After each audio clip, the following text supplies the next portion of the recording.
ಎಲ್ರಿಗೂ ನಮಸ್ಕಾರ ಸ್ನೇಹಿತರೆ, ಚಾನಲ್ಗೆ ಸ್ವಾಗತ.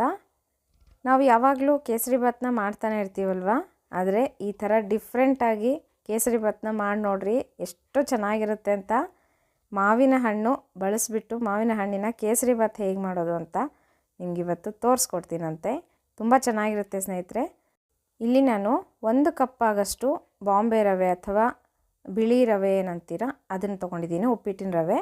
1 ಬಟ್ಲಾಗಷ್ಟು ಬೆಲ್ಲ, ಆಮೇಲೆ 1ಕ್ಕೆ 3 ಅಥವಾ 3.5 ಆಗಷ್ಟು ನೀರು ಇಟ್ಕೊಂಡಿದ್ದೀನಿ. 1 ಮಾವಿನ ಹಣ್ಣನ್ನು ತೊಗೊಂಡಿದ್ದೀನಿ.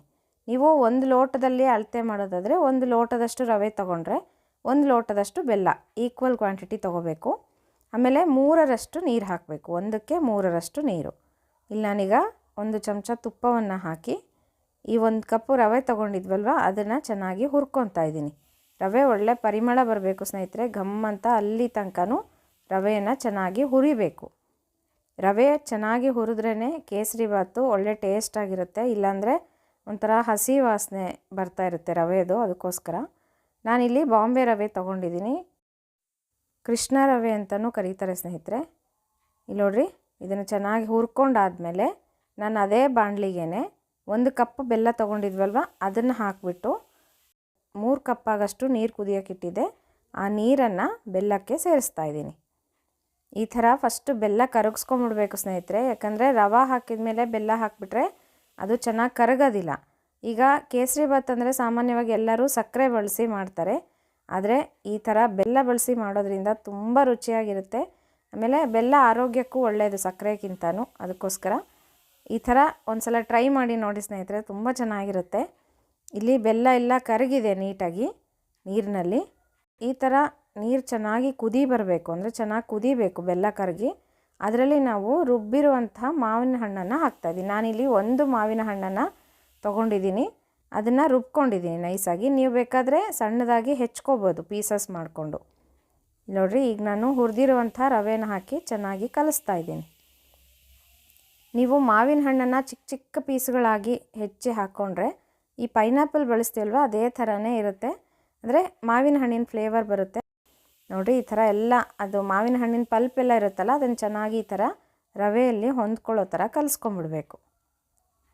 ರವೆ ಚೆನ್ನಾಗಿ ಕುದ್ದು ಬೇಯಬೇಕು, ರವೆ ಅಲ್ಲಿ ತನಕ ಚೆನ್ನಾಗಿ ಈ ಥರ ತಿರುಗಿಸ್ತಾ ಇರಬೇಕು. ಸಕ್ಕರೆ ಹಾಕಿ ಮಾಡುವಂಥ ಕೇಸರಿ ಬಾತ್ಗಿಂತನೂ ಬೆಲ್ಲ ಹಾಕಿ ಮಾಡಿದ್ರೆ ಆರೋಗ್ಯಕ್ಕೂ ಒಳ್ಳೆಯದು. ಆಮೇಲೆ ಟೇಸ್ಟೂ ಬೇರೆಯೇ ಇರುತ್ತೆ ಸ್ನೇಹಿತರೆ, ಒಂದು ಸಲ ಟ್ರೈ ಮಾಡಿರಿ.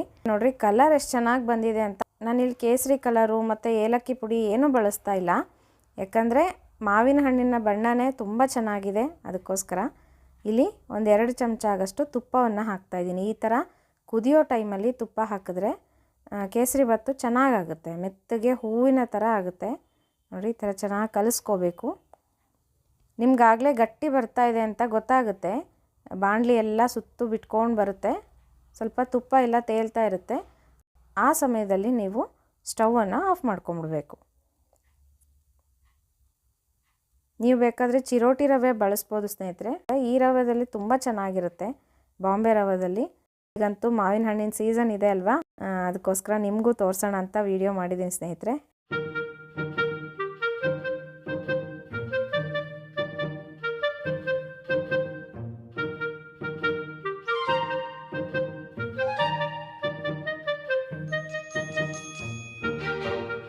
ನೋಡಿರಿ, ಇಲ್ಲಾಗಿದೆ, ಇದೀಗ ಎಷ್ಟು ಚೆನ್ನಾಗಿ ಬಾಣಲಿ ಬಿಟ್ಕೊಂಡು ಬರ್ತಾ ಇದೆ.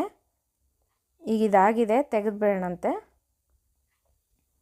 ಈಗ ಇದಕ್ಕೆ ಒಂದು ಸ್ವಲ್ಪ ತುಪ್ಪವನ್ನು ಕಾಸಿಬಿಟ್ಟು ಅದಕ್ಕೆ ಗೋಡಂಬಿ ದ್ರಾಕ್ಷಿ ಹಾಕಿಬಿಟ್ಟು ಚೆನ್ನಾಗಿ ಫ್ರೈ ಮಾಡಿ ನಾವು ಕೇಸರಿ ಬಾತಿಗೆ ಹಾಕೋಣ.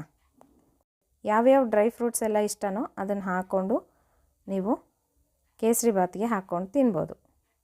ಕೇಸರಿ ಬಾತ್ಗೆ ಯಾವಾಗ್ಲೂ ಸ್ವಲ್ಪ ತುಪ್ಪ ಜಾಸ್ತಿ ಇದ್ರೇ ಚೆನ್ನಾಗಿರುತ್ತೆ ಸ್ನೇಹಿತರೆ. ನೋಡಿರಿ, ಚೆನ್ನಾಗಿ ಹುರ್ಕೊಂಬಿಟ್ಟು ಅದಕ್ಕೆ ಸೇರಿಸ್ಬಿಡೋಣ.